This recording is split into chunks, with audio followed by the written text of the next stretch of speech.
In parts of Spain, entire regions now sell homes for the price of a used motorcycle. Not abandoned shells or impossible fixer-uppers, real houses, real streets, and communities still holding on. These places were once busy with farm life, factories, train lines, and summer festivals. Now the crowds have thinned, the heat has risen, and young families have drifted toward the cities. Some regions face water shortages, others wrestle with aging populations or long distances to hospitals and stable jobs. But that shift has opened rare windows of opportunity. Homes that once felt out of reach are suddenly affordable again, especially for anyone seeking space, quiet, or a slower rhythm of life in 2025. In this video, we'll count down 10 Spanish regions where home prices have crashed by 40% or more, revealing the beauty that remains and the hard truths behind the fall. Stay with us and consider liking and subscribing as we begin the journey. Galicia, Atlantic beauty, nobody's buying. Galicia feels slow these days. In some fishing towns, you can hear the gulls louder than the people, and the villages sit under that familiar Atlantic mist that never seems in a hurry to leave. This corner of northwest Spain used to feel busier. Many families came back after working abroad, and summers were lively. In 2025, things feel quieter, roads are emptier, and towns move at an easy, almost sleepy pace. A lot has happened here. Between 2019 and 2024, the return migrant wave faded. Lugo's inland areas have lost around 12% of their population since 2010, according to INE numbers. And in 2022, a rare drought even damaged the Ribeiro vineyards, which pushed more young people to look for work somewhere else. Today, Galicia has about 2.7 million people. Rural homes now average around $65,000, down from about $110,000, which is a 43% crash. Average rent sits near $420 a month, and the overall cost of living is roughly 10% lower than the Spanish average. Prices slid because demand slowed, not because the homes lost their charm. The rain stayed, the people didn't, a shopkeeper in Viveiro said recently. Still, the region has a lot going for it. You get green hills, cool summers, incredible seafood, and calm old towns that feel untouched by time. It's peaceful in a way many people crave. For buyers who want space, calm, and real value, the drop in prices makes this a rare opportunity, the kind you almost never see in Western Europe. And if you head east, the coast gets sharper, and the demand falls even harder. Asturias, mountain meets sea collapse. The region sits along the northern arc of Spain, squeezed between the cold Cantabrian Sea and the tall peaks of the Picos de Europa. It's one of the most beautiful regions in the country, but you can feel the age in the towns. Streets that once buzzed with young workers now move at a slower, gentler pace. A lot changed here over the past decade. The last big coal mines shut down between 2018 and 2021, taking hundreds of steady jobs with them. In 2023, storms damaged several beaches and caused a drop in tourism. And according to INE, about 20% of young people have left since 2010, many heading to Madrid or Barcelona. Today, Asturias has roughly 1 million residents. Inland homes now average around $72,000, down from about $120,000 in 2017, roughly a 40% drop. Rent sits near $450 a month, and the cost of living is about 8% lower than the Spanish average. These lower prices mainly reflect fewer buyers and fewer long-term jobs. The challenges are real. Jobs are scarce outside tourism, villages are aging fast, trains run slow, and winters can feel long and stormy. For buyers, though, this creates a clear opportunity. Large stone homes and country houses at prices you almost never see in a coastal region. Head south and the mountains open into a wide, sun-baked plain where the decline looks very different.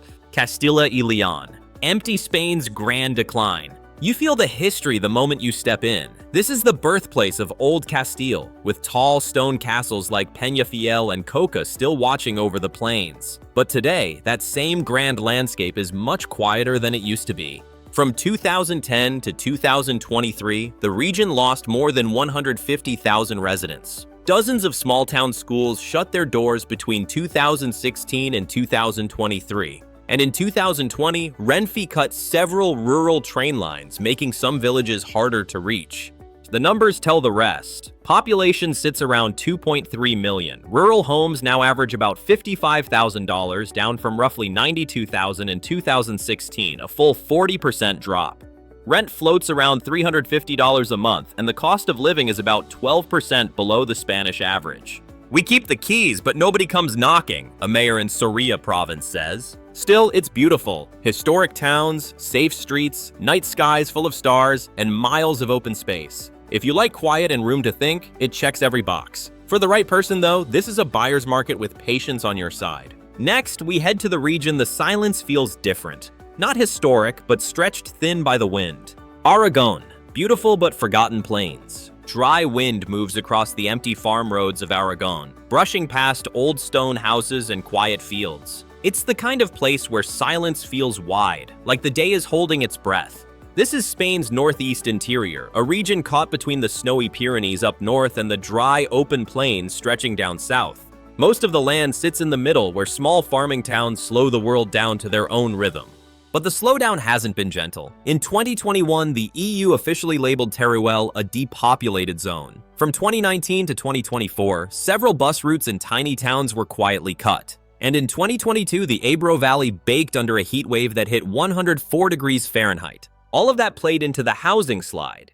Rural homes now average around $58,000. Back in 2015, the same homes went for about $98,000. So you're seeing a drop of roughly 41%. Renting stays cheap too, around $360 a month. And day-to-day living runs about 11% lower than Spain overall. This is one of those rare places where low prices actually match the quiet lifestyle. You get the Pyrenees close enough for weekend getaways, huge skies, and villages where life moves slow and steady. If you want space, privacy, and a home that won't break your budget, Aragon is wide open. And as you move farther west, the land softens, the food gets richer, and the prices slip even more. Extremadura. Frontier calm with falling values. The first thing you notice out here is the quiet. Around La Serena, a few Civil War ghost villages still sit on the hillsides, emptied almost a century ago and never brought back to life.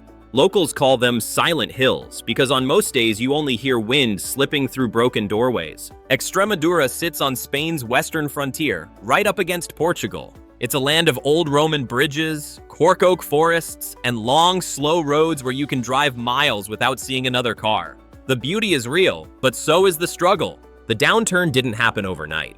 Between 2020 and 2023, the Tagus and Guadiana river basins were hit by a severe drought that pushed farms to the edge. From 2017 to 2023, several factories in Plasencia and Zafra shut their doors, taking local jobs with them.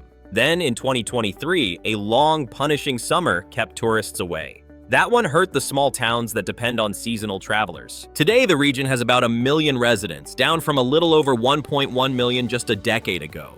Rural homes now average around $60,000. Back in 2016, they were closer to $59,000, about a 37% drop. Rent for a small place runs around $340, and the cost of living stays about 40% under the national average. People here speak softly, almost like they're trying not to disturb the air. One grocer in Trujillo said, "The quiet is beautiful, but too much quiet scares buyers." And he isn't wrong. You get rich food traditions, incredible history, and wide-open countryside. But you also deal with a slow economy, limited jobs, long drives to major hospitals, and summers that feel hotter every year. And as you move north, the pattern doesn't disappear. It shifts into colder winds, smaller towns, and another region where the silence stretches even farther.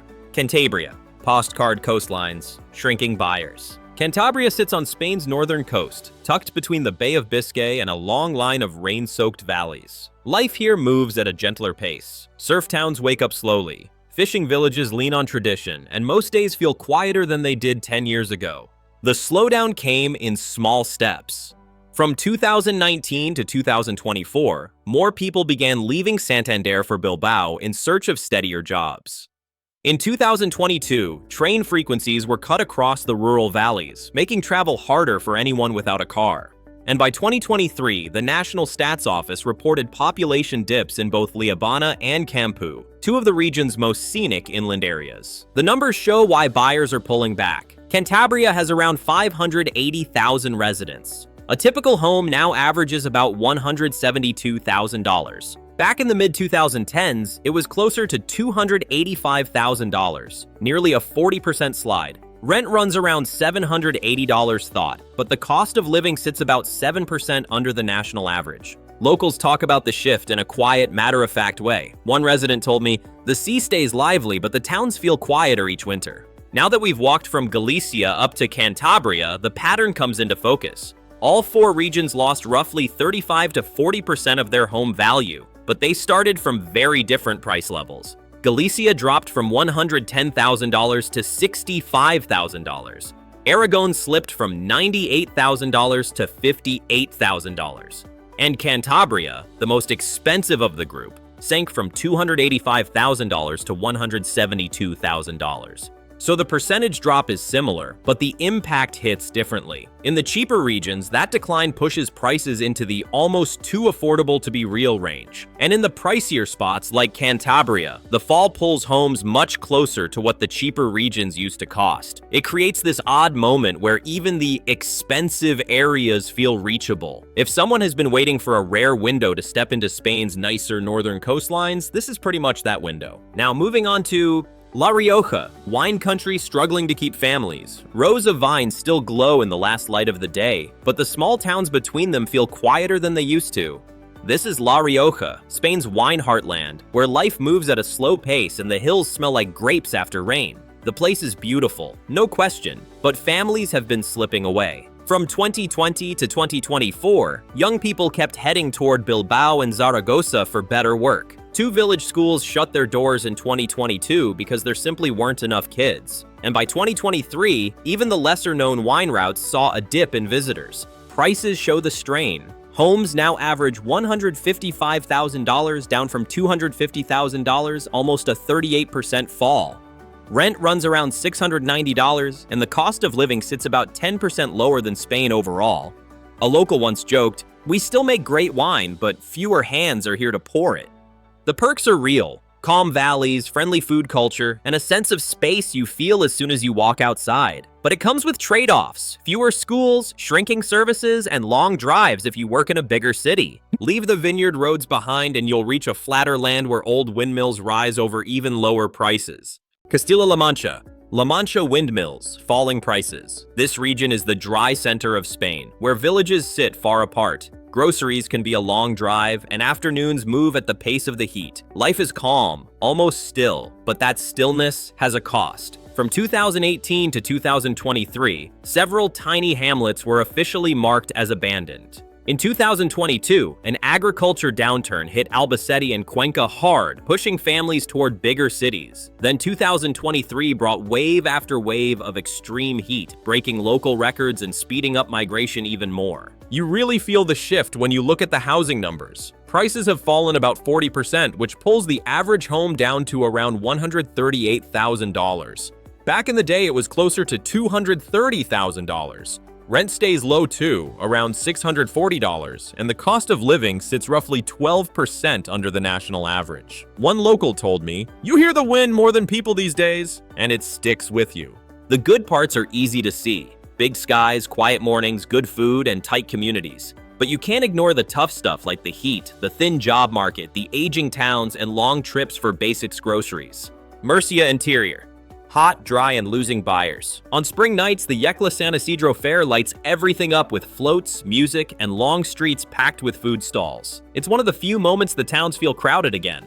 Most days, life just drifts along at its own pace. The heat sets the rhythm here. Since 2021, the region has dealt with repeated water restrictions. In 2022, a handful of irrigation-dependent farms closed for good. And by 2023, even foreign retirees, usually reliable buyers, started backing away, worried about hotter summers and higher utility bills. You can feel it in the housing market too. Houses that once sold for $210,000 now hover around $125,000, a drop of about 40%. Rent hangs close to $600, and the cost of living stays roughly 14% below the national average. One shop owner put it simply, "Summer feels longer every year and the buyers feel fewer." You still get peaceful hills, small towns where everyone waves, and produce that taste like it came straight out of the sun. And honestly, the prices feel unreal for Spain. But the trade-offs are real too. The heat can be brutal, services are pretty limited, tourism is low, and getting a doctor's appointment can take forever. For buyers though, this is rare ground. Low entry prices in a region that still has charm. And yet the final region on our list carries even more pressure, where empty homes outnumber buyers by far. Andalucía interior, the sharpest crash in Spain. This is the birthplace of Al-Andalus. The period when Muslim forces entered the peninsula in the early 700s and built cities that became famous for science, poetry, and architecture. By the 900s, Córdoba had grown into one of Europe's great intellectual centers. Centuries later, the same region became the core battleground of the Reconquista, a long push by Christian kingdoms to drive out the Muslim rulers who had controlled much of the land. That story closed in 1492 when Granada fell and their last stronghold was surrendered. You feel that whole arc of history the moment you step off the main road. But life today runs on a very different rhythm. These are farming towns, spread far from the coastal energy of Malaga or Cadiz. Kids grow up, finish school, and head straight for the bigger cities. From 2020 to 2024, youth migration spiked across the region. In 2022, several bus lines in Jaén and Córdoba province were cut, making long drives feel even longer. Then 2023 brought a new record of summer heat, pushing more people to look elsewhere. The real estate numbers tell the same bleak outlook. Homes now average around $118,000, down from $215,000, a drop of more than 45%. Rent sits near $580, and the cost of living stays about 15% under the national level. Still, the region is beautiful. Mountains that glow at sunset, endless olive groves, slow mornings where you can hear your own thoughts, and prices that feel almost impossible for southern Spain. And with that, we wrap up the regions where Spain's home prices have taken the sharpest fall. From Asturias with its cool green hills, to Extremadura's sleepy border towns, to La Rioja's vineyard valleys, and all the way down to Andalucia's sun-soaked olive country, you start to see the same pattern. Prices have fallen fast, towns have gotten quieter, and some truly beautiful places are suddenly within reach again. So, if you had to pick one to settle in, which region feels right to you? Where could you picture yourself living day to day? Drop your answer in the comments, and make sure to subscribe, because this story isn't over. Other parts of Europe are going through the same thing.